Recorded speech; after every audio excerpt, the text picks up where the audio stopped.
भाई इतना परिपक्व नहीं है। और आपको जो आदत है बंगाल से जो हिंदी सुनने में, अभी जो बीच बीच में आप लोग सुनते रहते हैं, तो I don't want to take the risk.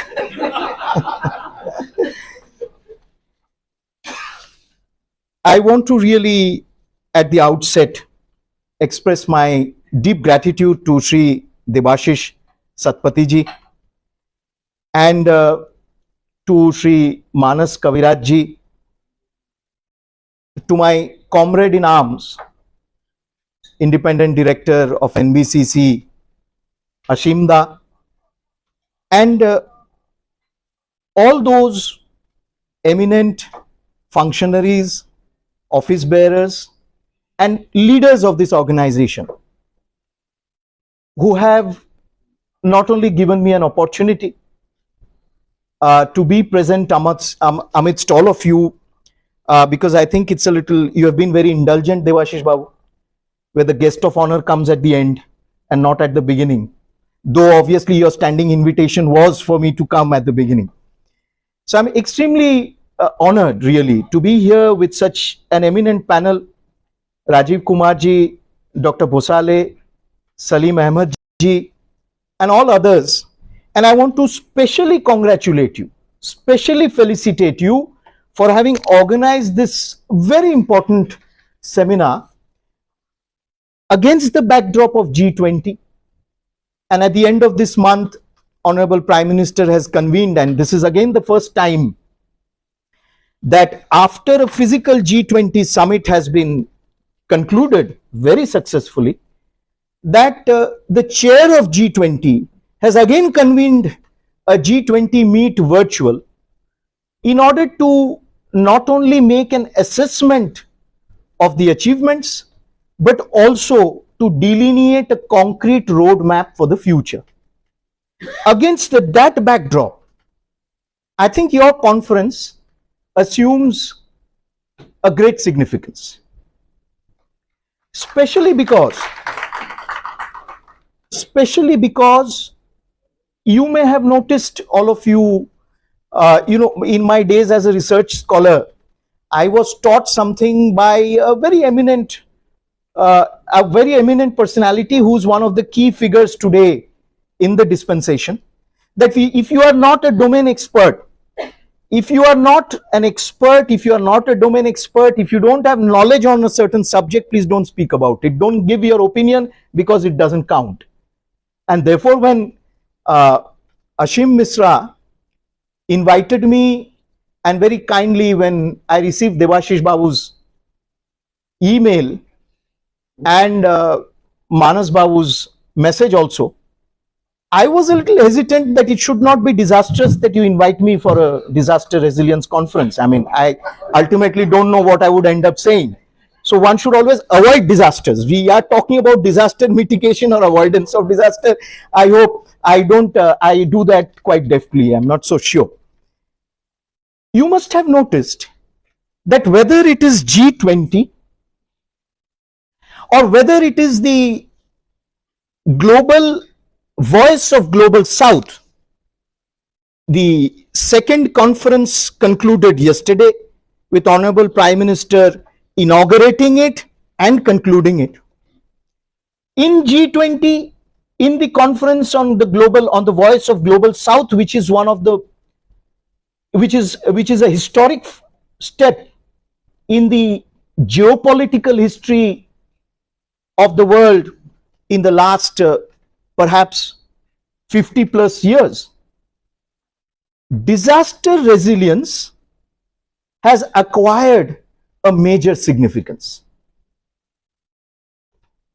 Just the fact that someone like me, who perhaps even 5 years ago, even 2 years ago, even 3 years ago, who wouldn't have taken interest in disaster management or disaster resilient infrastructure, but I am here standing before you, I am part of this conference, I have developed an interest in what this is all about, is indicative of the impact that this narrative has started making in the general psyche, in our national, in the national psyche also.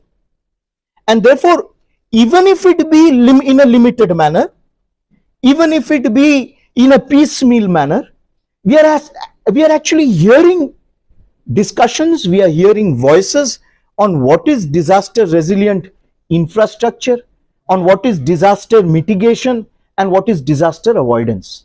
There is a general discussion. I think G20 has contributed to this in a major way.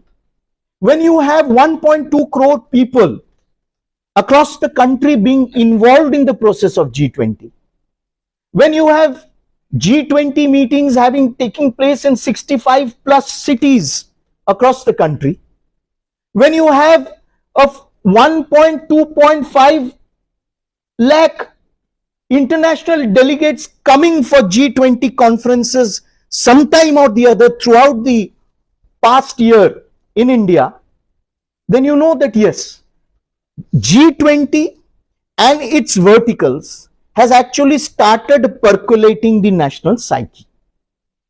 And for us, this conference, this topic is extremely important because all of you know how exposed we have been to disasters.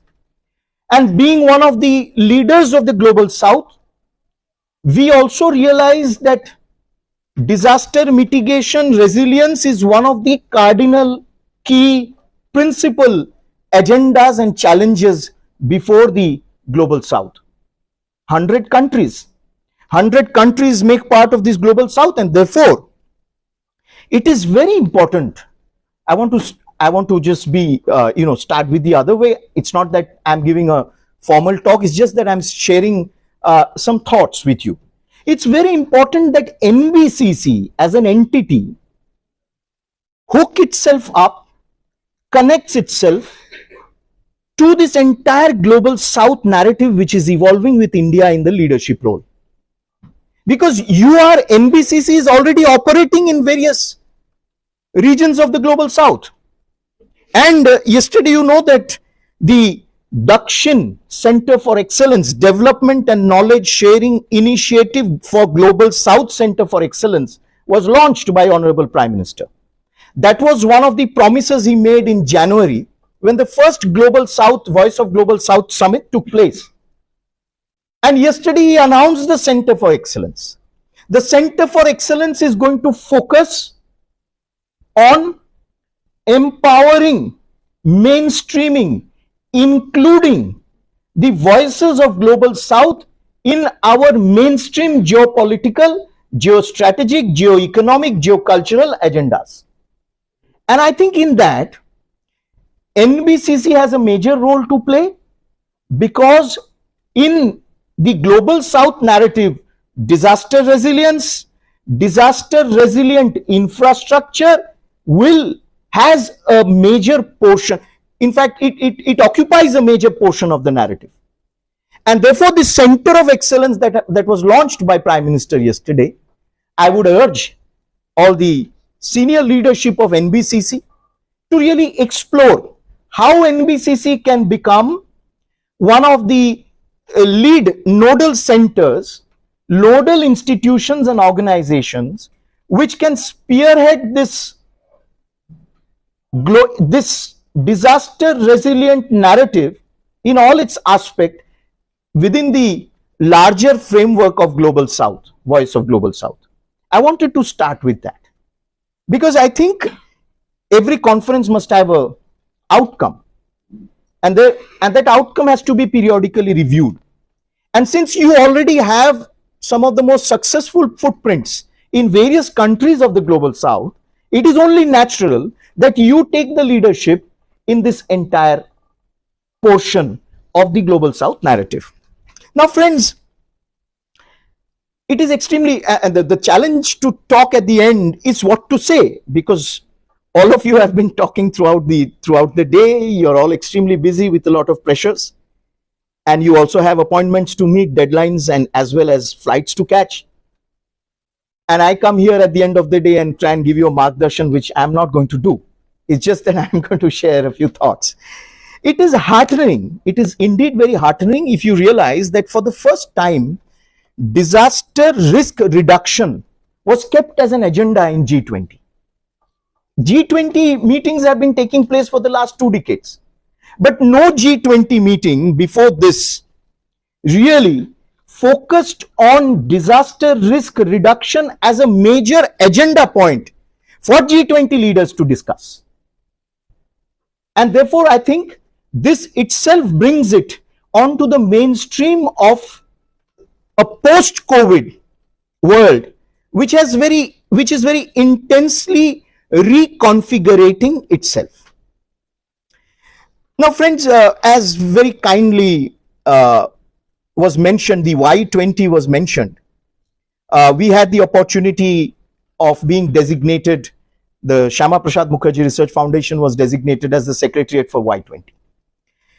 And we in Varanasi in the final summit in August 2023, the Y20 had as its vertical disaster resilience, disaster management, disaster risk reduction. And one of the resolution under disaster risk management was unanimously adopted at the Y20 final summit at Varanasi. And one of the interesting points, and you see, the Y20 was a very autonomous effort. It is not that we were just mentors. It is not that we guided them or we controlled what they decided or said. But they included this: create disaster mitigation strategies that equally combine scientific knowledge with traditional indigenous local knowledge and practices. I think and this was unanimously adopted by all participating countries without any dissent. I mean, there can be no dissent here and it is very interesting that this emphasis on promoting local practices and knowledge has been repeatedly coming from India, from Bharat. And therefore, when we talk about disaster resilient infrastructure, it becomes very important to go back and look back at our past achievements. I think this has been amply discussed, and it can be also discussed even subsequently. Some of the finest infrastructures were built by India by civilizational Bharat in the past, starting from universities to aqueducts, from sewage, from drainage systems to temples. Some of the most lasting and abiding infrastructure was built by India when we were a knowledge society. And even if you burnt a university for 6 months, you could not completely turn it to ashes. There was something in that. There was something in that infrastructure, in that structure. There was some amount of resilience. And I remember when, as a scholar, as a student, as a researcher, I came across a number of British engineers who actually went about studying town planning in India before the British came. Everything started with the British.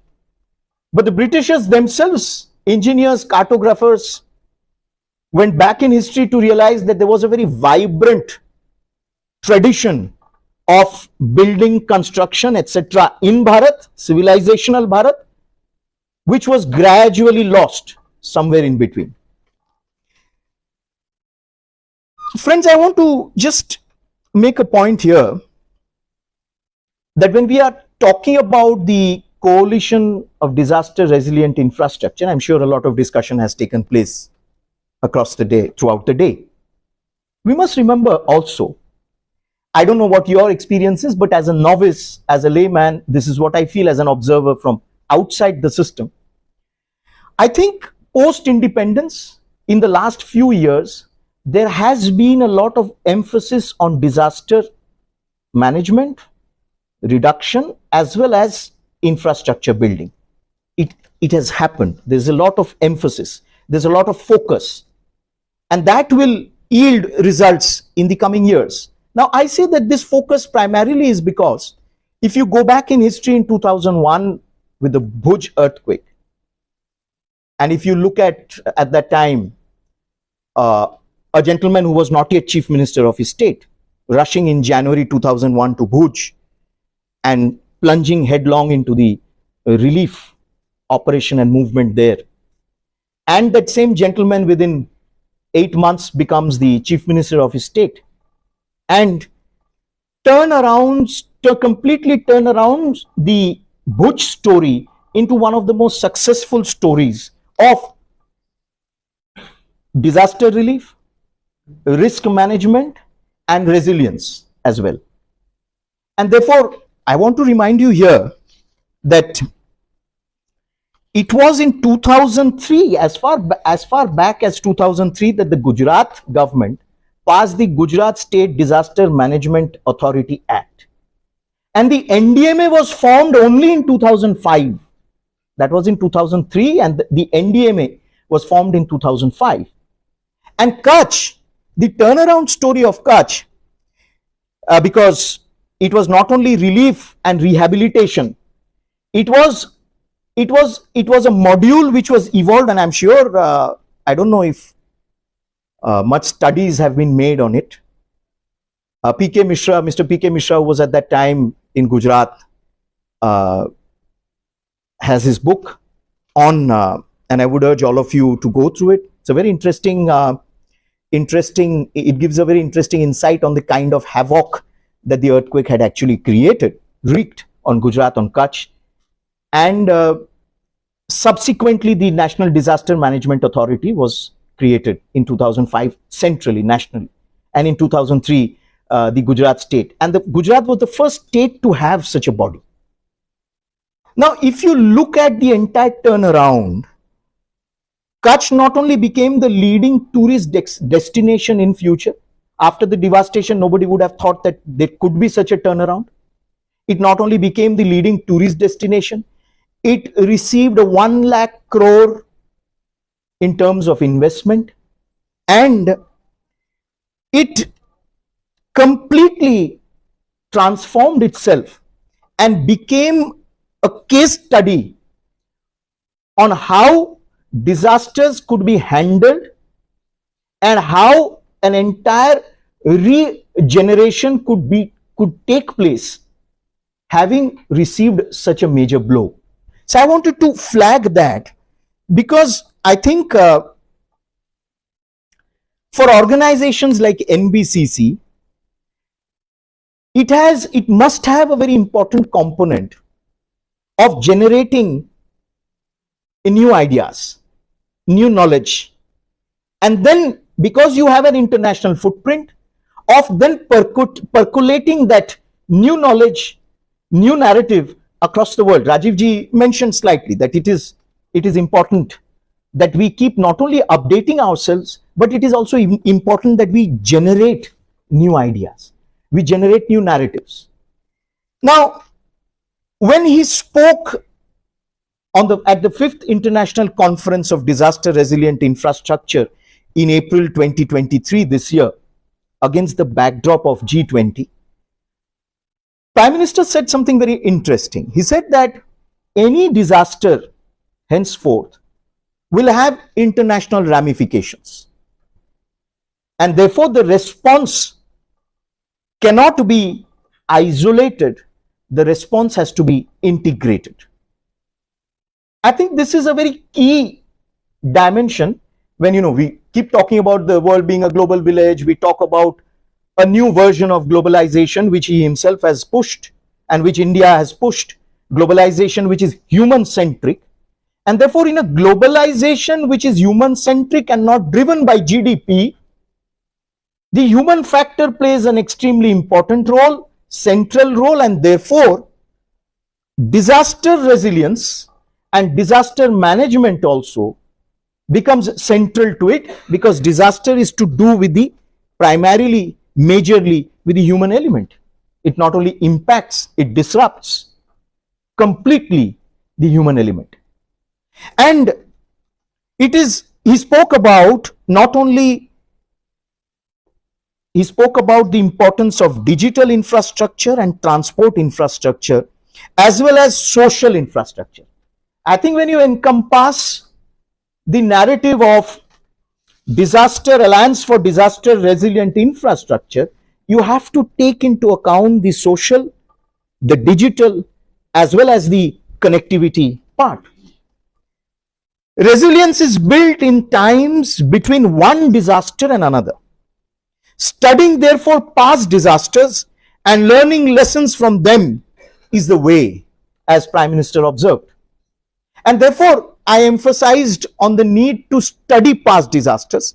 If you can, NBCC can tie up with the Dakshin Center for Excellence of the Global South, Voice of Global South, because India is heading it, India is hosting it. After the International Solar Alliance, after the Global Biofuel Alliance, the CDRI is one of the most important alliances that India has spawned, that India has thought of. And very interesting, the so-called first world countries never came up with this idea.